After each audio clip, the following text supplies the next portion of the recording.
আল্লাহ তাআলা বলছেন যে তোমরা সেই দিনকে ভয় করো যেই দিন তোমাদের জবানকে বন্ধ করে দেওয়া হবে। আমরা যেই জবান দ্বারা কথা বলছি সেই জবানকে বন্ধ করে দেওয়া হবে এবং আমাদের হাত পা অঙ্গ প্রত্যঙ্গ, আমাদের চক্ষু, আমাদের পা, আমাদের হাত, আমাদের কান, আমাদের নাক, সমস্ত কিছু আমাদের বিরুদ্ধে সেদিন মামলা দায়ের করতে থাকবে আল্লাহর দরবারে। তাহলে সেদিনকার মামলার বিরুদ্ধে হলেও সেদিন মামলার মধ্যে যেন আমরা পড়তে না পারি, এজন্য হলেও গুনার কাছ থেকে আমাদেরকে বিরত রাখা দরকার। আপনি দুনিয়ার মধ্যে যদি একটা মামলার মধ্যে পড়ে যান, তো আপনার হাজারো উকিল দরকার পড়ে সেই মামলা থেকে আপনার রেহাই পাইতে। তো কিয়ামতের দিন যদি আল্লাহর কাঠগড়ার মধ্যে আপনি দাঁড়ান এবং সেখানে যদি মামলা খেয়ে যান, সেই মামলা কে আটকাবে? আপনার কে সামলাবে? কোথায় উকিল পাবেন? কিভাবে আপনি সেই মামলা থেকে বাঁচবেন? সেজন্য হলেও আমাদেরকে গুনাহ থেকে বাঁচতে হবে। এবং জাহান্নামের মধ্যে সবচেয়ে নিম্ন একটা শাস্তি যাকে দেওয়া হবে সেটা হচ্ছে জাহান্নামের একজোড়া জুতা তাকে পরিয়ে দেওয়া হবে। এবং হাদিসের মধ্যে আসছে, আল্লাহ রাসূল সাল্লাল্লাহু আলাইহি ওয়াসাল্লাম বলেন, সেই জুতাটা পরার কারণে তার মাথার মগজগুলো জ্বলে পুড়ে টকবক টকবক করে মাটির মধ্যে পড়তে থাকবে। তাহলে জাহান্নামের সর্বনিম্ন একটা শাস্তি যদি এত কঠিন হয়, তাহলে চিন্তা করেন সর্বোচ্চ শাস্তি অথবা মধ্যম পন্থার শাস্তি কিরকম হতে পারে। এখন আসেন, আমরা একজন মুসলিম হিসাবে আমাদের কিরকম জীবনযাপন করা দরকার, আমাদের কিভাবে লাইফ লিড করা দরকার, সেভাবে কিন্তু আমরা করছি না। যেমনি ভাবে আমরা একটা কথা বলতেছি অনেকেই যে 31st নাইট, এরপর হচ্ছে আমাদের শুভ নববর্ষ, আমাদের বছর শেষ হয়ে যাচ্ছে, এই বছরের শেষের জুম্মার দিন অনেক পোস্ট আমি দেখতে পাচ্ছি। এগুলো করা কি জায়েজ আছে কিনা? না, জায়েজ নাই। কারণ আল্লাহ পাক রব্বুল আলামিন বলছেন যে দুনিয়ার মধ্যে আমি তোমাদের জন্য একটাই মাস দিয়েছি, সেটা হচ্ছে একটাই বছর দিয়েছি, 12 মাস দিয়েছি, সেটা হচ্ছে তোমার আরবি। আপনি যদি জিজ্ঞাসা করেন, ম্যাক্সিমাম মানুষ বলতে পারবে না যে আরবি 12 মাসের নাম কি। মুহররম, সফর, রবিউল আউয়াল, রবিউল সানি, জুমাদুল উলা, জুমাদুল আখির, রজব, শাবান, রমজান, শাওয়াল, জিলকদ, জিলহজ, এই নামগুলো বলতে পারবে না আপনি যদি জিজ্ঞাসা করেন। কিন্তু তাকে যদি আপনি জিজ্ঞাসা করেন জানুয়ারি, ফেব্রুয়ারি এগুলোর নাম বলবে। তাকে যদি আপনি জিজ্ঞাসা করেন বাংলা নববর্ষের নাম, সে বলতে পারবে। কিন্তু আরবি সম্বন্ধে তার একবারই ধারণা নেই। তাহলে আপনি চিন্তা করেন, আপনি 31st নাইট আপনি মানতেছেন, আপনি আল্লাহর হুকুম মানতেছেন না, তাহলে আপনার আযাবটা কি হবে? এখন আপনি রাজনৈতিক অনেক দলকে দেখবেন যারা হচ্ছে নিজের স্বার্থে, দলের স্বার্থে তারা এটাকে উদযাপন করার একটা মাধ্যম এবং পায়তারা চালাচ্ছে। এটা করা কি জায়েজ? না।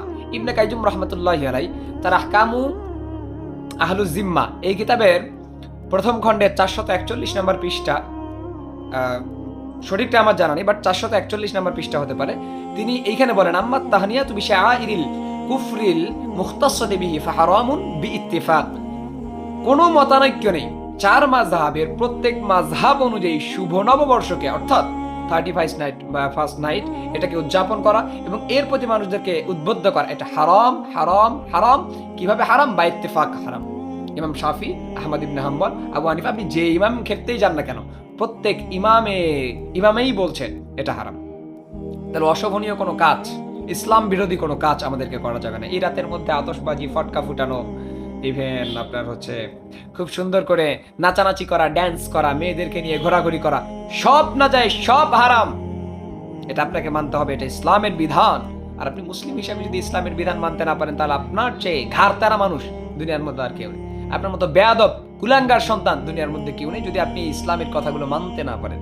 আমার কথাগুলো আপনাকে তিতা লাগলে এগুলোই সত্য, ঠিক আছে, বাস্তব কথা। ইভেন এটা গেল 31st নাইটের কথা। আমি একবারই ডিরেক্ট আপনাকে বলি যে কোনো কথা ছাড়া 31st নাইট উদযাপন করা হারাম হারাম হারাম, বা ইত্তেফাক হারাম। এখন কিছু কন্টেন্ট ক্রিয়েটর দেখা যাচ্ছে, আমি দেখি না মূলত, কিন্তু আমাকে শেয়ার দেওয়া হয়, মেনশন দিয়ে দেখা যাচ্ছে। আমি একটা ভিডিও দেখলাম, তারা এমন এমন জঘন্য পোস্ট করে, ভাই একজন আলেম, একজন হুজুরের মুখে এরকম কিভাবে পোস্ট আসতে পারে? তো একজন সাধারণ মানুষ যখন তোমার এই কথাগুলো শুনবা, না না তুমি ঠিক কথা বলছো, কিন্তু তুমি ভাষাগুলো সেরকম ইউজ করবা কেন? এগুলো তো মানুষ বিভ্রান্ত হবে। একজন আলেমের কখনো ভাষা এরকম হতে পারে না। তুমি চিন্তা করো, কিয়ামতের দিন যদি আল্লাহর দরবারে তোমাকে দাঁড়াতে হয় এবং এই সমস্ত বিষয় সম্পর্কে যদি তোমাকে জিজ্ঞাসাবাদ করা হয়, তুমি কি করবা সেদিন? তোমার বলার কোনো কিছু থাকবে না। এজন্য এগুলো থেকে ফিরে আসো। আমরা শুধু এতটুকু দোয়া করতে পারি যে আল্লাহ তুমি তাদেরকে হেদায়েত দান করো, আর এই সমস্ত হুজুরদেরকে যারা ফিতনা ছড়াচ্ছে এদেরকে তুমি হেদায়েত দান করো। যদি হেদায়েতের পরিপন্থী এরা না হয়, তাহলে এদেরকে তুমি ধ্বংস করো। এছাড়া আর কোনো দোয়ার কোনো মাধ্যমই নেই এখানে। প্রথমে হেদায়েত চাইলাম, যদি হেদায়েতের পরিপন্থী না হয়, তাহলে আমি চাই যে তারা ধ্বংস হয়ে যাক। ইভেন আমি প্রত্যেকটা মানুষকে এতটুকু অনুরোধ জানাবো যে আপনারা যে কোনো প্ল্যাটফর্মের মধ্যে আপনি যে টাইপের ভিডিও দেখবেন, ভিডিও কিন্তু সেই টাইপেরই আসবে। আপনি যদি ইসলামিক দেখেন, ইসলামিক ভিডিও আসবে। আপনি যদি নাচ গান দেখেন, নাচ গানের ভিডিও আসবে। সো রেগুলার আপনি যে ভিডিওটা দেখবেন সেটাই কিন্তু আসবে। সো আমি আপনাদেরকে আকুল অনুরোধ জানাবো যে আপনি ভালো কিছু দেখবেন, আপনি ইসলামিক বড় বড় লেকচারগুলো শুনবেন। আমার মতো খারাপ মানুষের, এরপর হচ্ছে আমার মতো দুই একটা জানে এই নগণ্য মানুষের কথা আপনার শোনার কোনো দরকার নেই।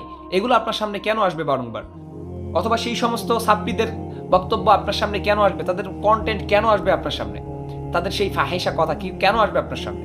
আপনি এমন কিছু দেখেন, ইসলামিক বড় বড় লেকচারারদের কথা শুনেন, ইসলামিক বড় বড় বক্তাদের কথা শুনেন, যাতে করে আপনি কিছু সেখান থেকে হেদায়েত পেতে পারেন। আমাদের মতো মানুষ, এই নগণ্য মানুষের কথা আপনার শোনার কোনো দরকার নেই। সো ওই টাইপের ভিডিও যখন আপনি দেখবেন, তখন দেখবেন যে সরাসরি ওই টাইপের ভিডিওগুলো আপনার সামনে আসবে। সো রেগুলার আপনি সেগুলো দেখতে থাকবেন। এজন্য আপনাদেরকে জাস্ট এতটুকু আমি স্মরণ করাই দিলাম যে 31st নাইট এটা হারাম।